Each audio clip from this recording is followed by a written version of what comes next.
Actuellement, on peut déjà gagner du token fit, mais on ne peut pas le vendre, on ne peut pas l'échanger, on ne peut pas l'utiliser puisque tous les NFT, etc., etc., vont arriver à partir du 20 mai. Ce qui est intéressant, c'est que ici, sur la DApp, donc sur le PC, eh bien, on peut déjà gérer son compte. C'est vrai qu'il n'est pas encore interconnecté avec l'application mobile, mais tout ça, ça va arriver le 20 mai.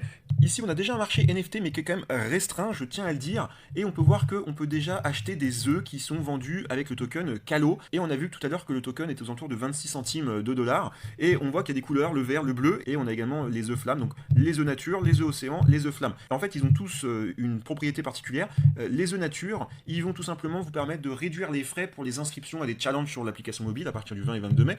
On a les œufs océan qui, eux, vont vous permettre tout simplement de générer plus de tokens FIT, l'équivalent du GST pour Stepen par exemple. Et enfin, on a les œufs flammes. Et les œufs flammes, eh bien, il n'y en a plus que un.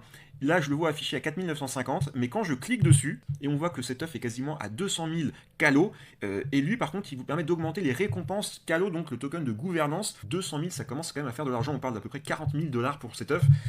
Franchement, je suis très très sceptique, surtout que je ne vois pas de pourcentage, je ne vois rien qui nous permet de pouvoir nous projeter, pouvoir éventuellement se dire que ça vaut le coup ou pas. Une fois que l'œuf aura éclos, il va vous donner ce qu'on appelle un Lolo, et le Lolo est un NFT avec de la rareté. On voit que par exemple, ici, on est sur une rareté D, on a la C et on a la B, et évidemment, plus vous avez quelque chose de rare, plus ce NFT coûtera de l'argent, et plus vous aurez la capacité, évidemment, je pense, de farmer du Calo quand vous allez faire vos runs. Moi, de mon point de vue, je pense que c'est extrêmement risqué d'acheter des œufs à 40 ou 50 000 dollars, bien entendu maintenant, tant qu'on ne connaît pas l'économie du jeu. De toute façon, ces NFT, vous pourrez les acheter par la suite directement dans le store, finalement, dans la marketplace, et ils auront une valeur en fonction de la réalité économique du marché. Ici, dans Stacking, on peut voir qu'on a la possibilité d'avoir deux poules, et les poules sont limitées à 1000 emplacements. Il y en a une quand on la survole qui nous dit qu'on peut positionner 1200 calos pour obtenir une boîte à chaussures qui nous permettra d'essayer ensuite l'application pendant 3 jours et donc je pense avec des rendements financiers.